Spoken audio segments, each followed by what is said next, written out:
Harry and Meghan left the royal family for financial freedom, but the irony is that their independence appears to come with an extremely expensive price tag. And yes, that private security bill is unreal. I think at some point the public will start asking whether Harry and Meghan are funding safety or actually funding status. Even after years of public fallout, explosive interviews, documentaries, memoirs, and ongoing tension with the monarchy, Meghan Markle is now reportedly connected to a new round of controversy, this time surrounding alleged demands tied to a possible return to the United Kingdom. And according to royal insiders, Prince William is not happy about it at all, because if the reports circulating through royal commentary circles are accurate, Meghan allegedly does not want any future UK visit treated like a quiet family trip. Critics claim she wants the visit framed with the status, symbolism, and treatment associated with senior royals, despite Harry and Meghan stepping away from official duties years ago. If you enjoy deep royal analysis and the hidden power struggles unfolding behind palace walls, make sure to subscribe, because this story becomes much more revealing once you examine what these alleged demands actually mean. According to reports, several requests were supposedly communicated through Prince Harry himself. Meghan Markle's insane demands to enter the disunited kingdom have been revealed. Insiders say now that even though she is planning her first return to Britain in 4 years, it will actually only happen if her strict personal conditions are met. With commentators describing him as acting as the go-between, carrying Sussex expectations back to the palace. But one alleged demand in particular immediately grabbed attention: accommodation inside Kensington Palace. Specifically, reports claim Meghan wanted access to apartment 1A, the famous royal residence previously occupied by Prince William and Princess Catherine before they relocated to Windsor. And this is why the story exploded online.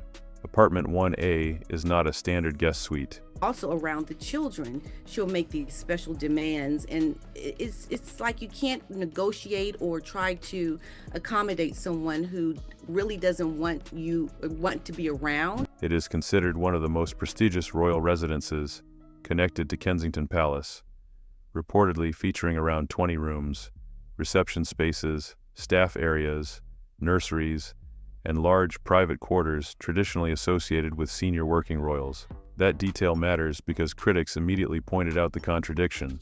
Harry and Meghan voluntarily stepped away from royal duties, relocated to California, built independent commercial brands, and publicly criticized the institution multiple times. So the idea of allegedly requesting accommodations tied so closely to active senior royal status struck many observers as extraordinarily bold, especially given William's reported feelings toward the situation. Royal commentators have repeatedly claimed the relationship between William and the Sussexes remains deeply damaged following the Oprah interview, Netflix series, and Harry's memoir, Spare. Trust, according to many insiders, has largely collapsed behind the scenes, and that is why these alleged requests are being interpreted as something much larger than logistics. To critics, they symbolize an attempt to retain royal-level privilege and prestige, while remaining outside the responsibilities and restrictions attached to working royal life. And according to observers, that is exactly the kind of issue that creates serious tension inside the monarchy, because the palace now faces a difficult balancing act: reject the requests and risk fueling another public Sussex grievance cycle, accommodate them, and risk signaling that years of public attacks against the institution carried no real consequences at all. And once that contradiction enters the picture, the entire situation starts looking far more complicated than a simple family visit. For many royal commentators, the biggest issue is not simply the alleged requests themselves. It is the contradiction behind them, because critics argue you cannot publicly separate yourself from royal duty, reject the structure of monarchy, build an independent commercial identity in California, and then still expect access to the highest levels of royal privilege whenever it becomes convenient. And according to observers following these reports, that is exactly why the reaction inside royal circles has reportedly been so intense. But the accommodation request was apparently only the beginning.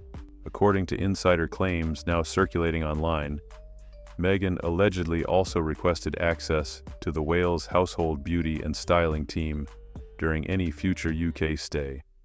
And this is where the story starts sounding less like a family visit and more like a celebrity production operation. Reports specifically mention Princess Catherine's trusted glam team, including longtime hairstylist Amanda Cook Tucker and makeup artist Arabella Preston.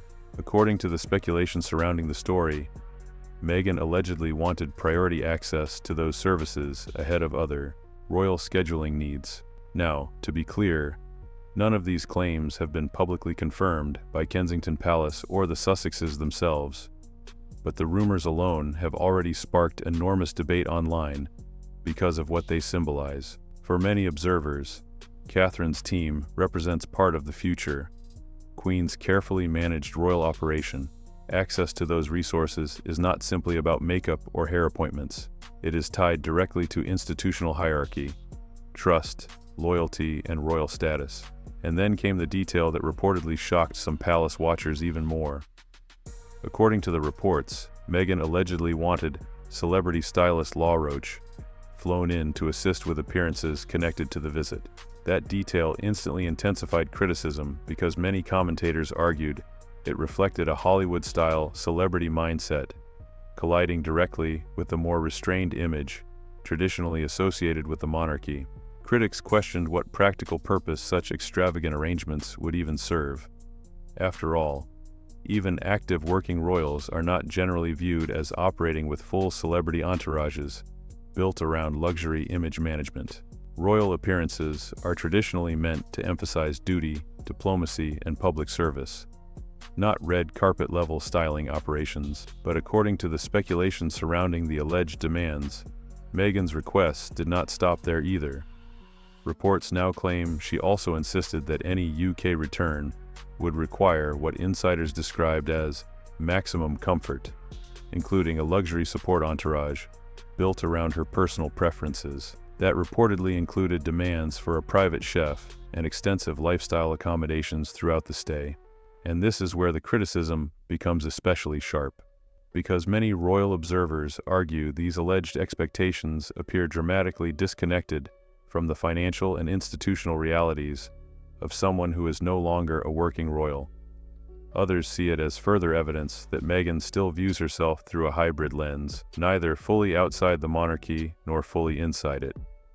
And according to critics, that unresolved identity may now be creating a growing clash between celebrity culture expectations and the monarchy's increasingly rigid boundaries. And according to the growing list of insider claims, the alleged requests became even more detailed from there. Reports now suggest Meghan also wanted a personal yoga instructor available throughout the visit, a detail that immediately triggered criticism online. Many commentators questioned why a temporary UK stay would require that level of highly customized lifestyle support, especially within royal residences traditionally associated with duty rather than celebrity luxury culture. But perhaps the most debated claim involved childcare. According to the speculation circulating through royal commentary circles, Meghan allegedly requested 2 Norland-trained nannies, the same elite childcare professionals historically associated with royal households, including Prince William and Princess Catherine's children. And that detail struck a nerve with many observers, because critics immediately pointed out what they viewed as another contradiction. Harry and Meghan stepped away from royal life, partly under the argument of wanting greater independence and privacy for their family. Yet according to these reports, Meghan still allegedly expects access to some of the monarchy's highest-tier institutional resources when it suits operational convenience. Then came another detail that intensified the celebrity versus royalty debate even further. Reports claim Meghan allegedly requested children's fashion stylist Charlotte Cooley as part of the broader support structure connected to the visit, combined with claims about personal staff arrangements equivalent to those assigned to senior working royals. Critics argue the overall picture starts resembling a Hollywood production environment rather than a family trip to Britain, and this is where the story reportedly becomes especially demanding behind the scenes. According to insiders, Meghan allegedly wanted advanced preparation teams sent ahead before her arrival to inspect and customize any residence she would occupy. Reports claim this preparation would involve replacing approved kitchenware, changing cleaning products, and fully laundering linens using chemical-free materials before use. The residence itself, according to the rumors, would reportedly need to meet non-toxic environmental standards, approved by Meghan's team before she would stay there. Even palace cleaning supplies would allegedly require approval. Now, to supporters, some of these requests could simply reflect personal health preferences or lifestyle choices common among celebrities and wellness-focused public figures. But critics argue the cumulative effect of the demands paints a very different picture, one of extraordinary expectation attached to someone no longer carrying official royal responsibilities. And then came perhaps the most controversial claim of all: who would pay for it? According to the reports, Meghan allegedly expects most, if not all, operational costs connected to the visit to be covered through royal resources. That reportedly includes accommodation, staffing, security, childcare, household operations, chefs, and logistical expenses. And this is exactly why the situation is reportedly creating such frustration among royal observers, because many critics believe the monarchy already spent years navigating public fallout, security disputes, and institutional tension surrounding the Sussexes' departure. So the idea of reintroducing royal-funded luxury arrangements for non-working royals strikes some commentators as politically and publicly explosive, especially during a period where the monarchy itself is increasingly focused on appearing streamlined, disciplined, and financially restrained in the public eye. For many royal commentators, the deeper issue behind all these alleged requests is not luxury itself. It is expectation, because critics argue the demands reflect a belief that royal status should continue delivering permanent privileges even after stepping away from royal responsibility.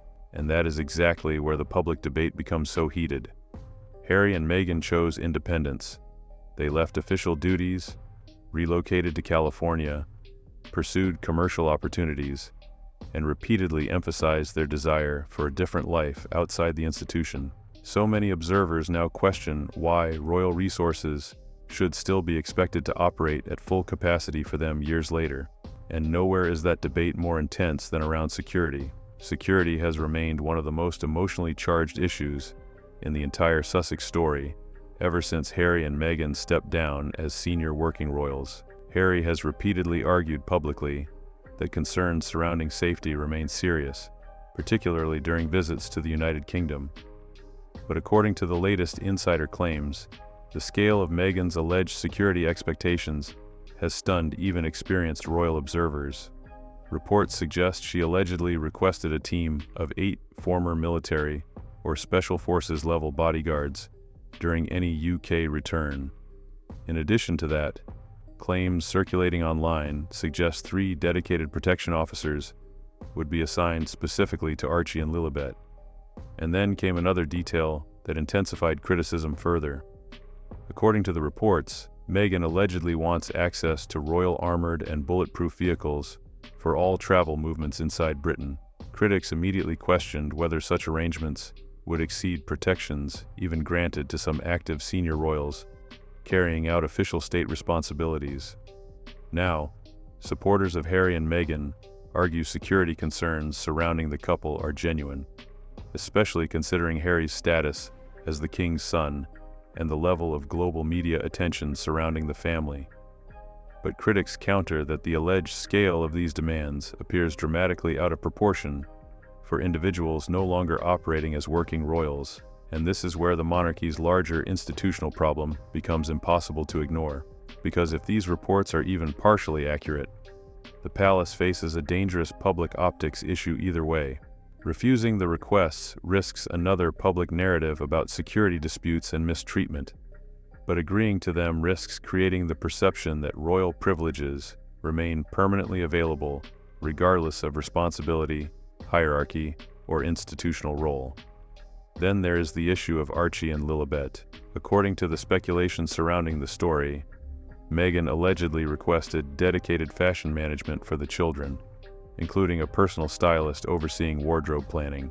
similar to arrangements associated with senior royal children during official appearances. That detail especially frustrated many commentators online, because critics argue such privileges traditionally exist for children expected to participate in official royal life and public ceremonial duties.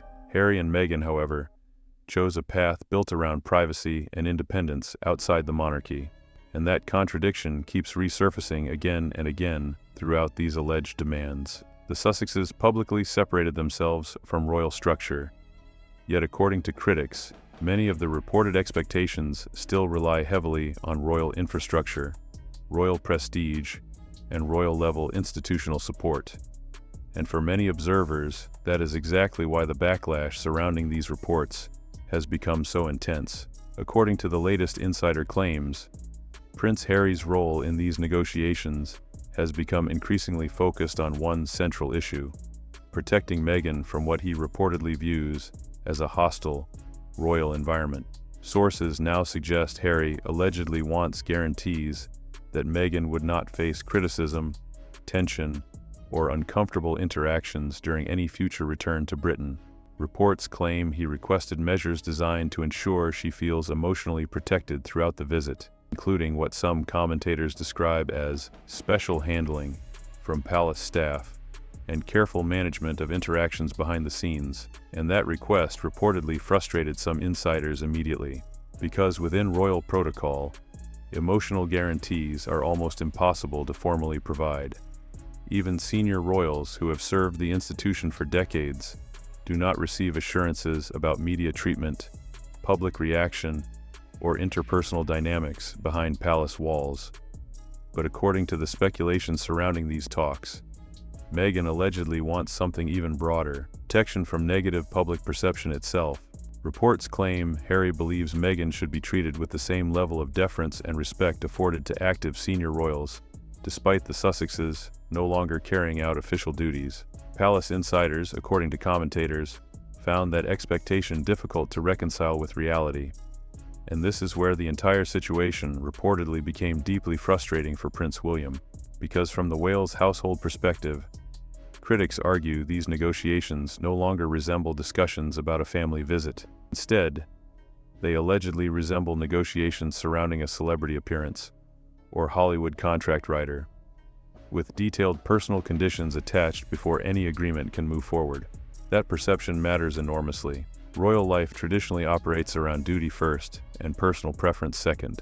But according to observers discussing the alleged demands, the current dynamic appears reversed, with institutional arrangements being asked to reshape themselves almost entirely around Meghan's comfort, image management, and personal expectations. And for many commentators, that is where the backlash intensifies. Critics argue Harry and Meghan voluntarily stepped away from the monarchy while continuing to publicly criticize parts of the institution afterward. So the idea of now requesting elite accommodations, image protections, luxury staffing, expanded security, and emotional guarantees from the very system they left has struck some royal watchers as astonishingly contradictory. According to reports, Prince William allegedly views the situation as crossing a serious line institutionally. Insiders claim he believes adjusting long-standing royal protocol to satisfy non-working royals would weaken the structure and credibility of the monarchy itself. From that perspective, granting these requests would create a dangerous precedent, one where royal privilege becomes detached entirely from royal responsibility. And according to commentators, that may be why this situation could become one of the final breaking points between William and Harry personally. Because for William, the monarchy is not supposed to function like celebrity culture. It is not meant to operate through negotiation tactics, image demands, or Hollywood-style conditions, and insiders reportedly say he has no intention of allowing the institution to bend in that direction under his watch. If you enjoy these deep dives into the hidden tensions, power struggles, and royal dynamics unfolding behind the headlines, make sure to subscribe, because this story is clearly far from over. So what do you think? Should Harry and Meghan receive these kinds of accommodations if they return to Britain? Or should the palace draw a hard line and reject the request completely?